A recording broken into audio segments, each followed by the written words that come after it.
আজ গণেশ চতুর্থী, তো সবাইকে জানাই অনেক অনেক শুভেচ্ছা। তো আমাদের বাড়িতেও সব পুজোর মতো গণেশ পুজো হয়। তো ব্যাপারটা হচ্ছে দীর্ঘ 10 বছর ধরে আমাদের যে গণেশ ঠাকুরকে পুজো করা হচ্ছিল সেটা একটুখানি ভেঙে গেছে। তো বলা হয় যে ভাঙা মূর্তি পুজো করতে নেই, তো ওই জন্য ওটাকে বিসর্জন দেওয়া হচ্ছে। তো ওই জন্য কালকে দাদা বৌদি এইটুকুনি একটা গণেশ নিয়ে এসে খুব মিষ্টি দেখতে, তোমরা তো আগেই দেখালাম। তো যেহেতু কালকে নতুন গণেশ এসছে, তাই এবারে অন্য বছরের তুলনায় গণেশ পুজো একটু বড় করে হবে। অন্যবার ফল মিষ্টি দিয়ে করা হয়, তো এবারে মা বোরা যেটু ভোগ দেবে গণেশকে, যেহেতু নতুন এসছে তাকে অভ্যর্থনা জানাতে হবে, একটু সাজানো গোছানো পুরোটাই হবে। দেখা যাক কি কি ভাবে হয়, পুরোটাই তোমাদের সঙ্গে শেয়ার করবো, দেখতে থাকো।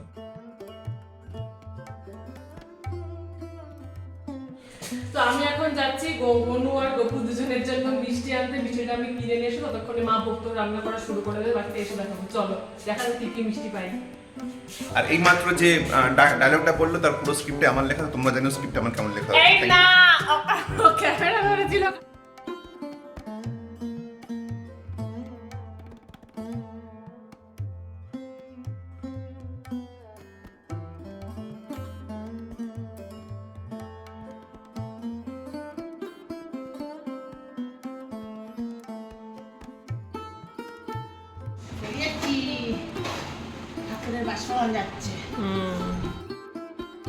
মায়ের কি ভোগ রান্না শুরু হয়ে গেল নাকি?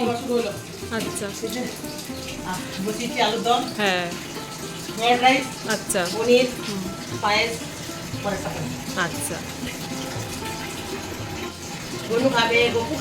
হ্যাঁ তাই তো, তাহলে এইগুলি হবে এখন। এই যে আমাদের গপু সোনা, তখন গনুকে দেখিয়েছিলাম, গনু এখন ওইখানে বসে আছেন। তো যখন পুজো হবে তখন গনুকে এইখানে আনা হবে। আর এখানে আছে হচ্ছে গপু, আর একটু পরে পুজো শুরু হবে, তাই তো গপু? মিষ্টি মিষ্টি লাগছে একদম।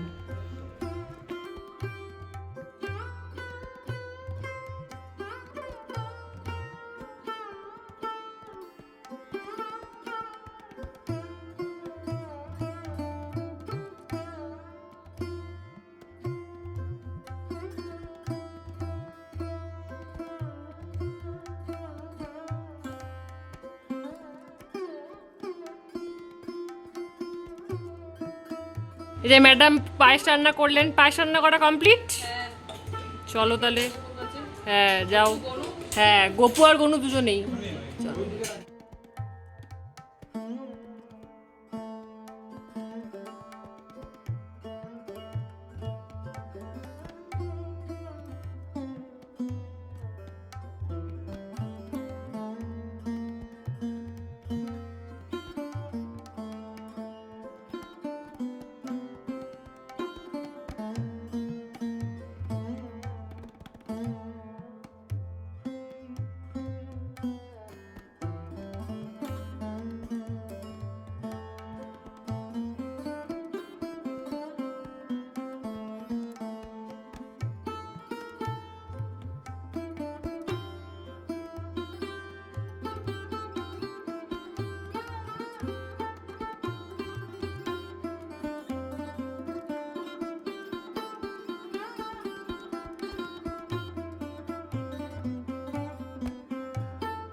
মুসক রাক্ষস কি না, ওই মুসকটা দিয়ে দে, ইন্দুর হবে কিন্তু।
ईते गन्धपुष्पे इन्द्रादि दशदिक्पालिभ्यो नमः।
পুজো আমাদের হয়ে গেছে, এবার এখানে প্রসাদ বিলি করা হচ্ছে। যে বিলি করছে এই যে একটা কি বলবো, কি অবস্থা, যে সবার থালায় প্রসাদ আছে, এই যে সবাইকে এবার দেওয়া হচ্ছে প্রসাদ খাও।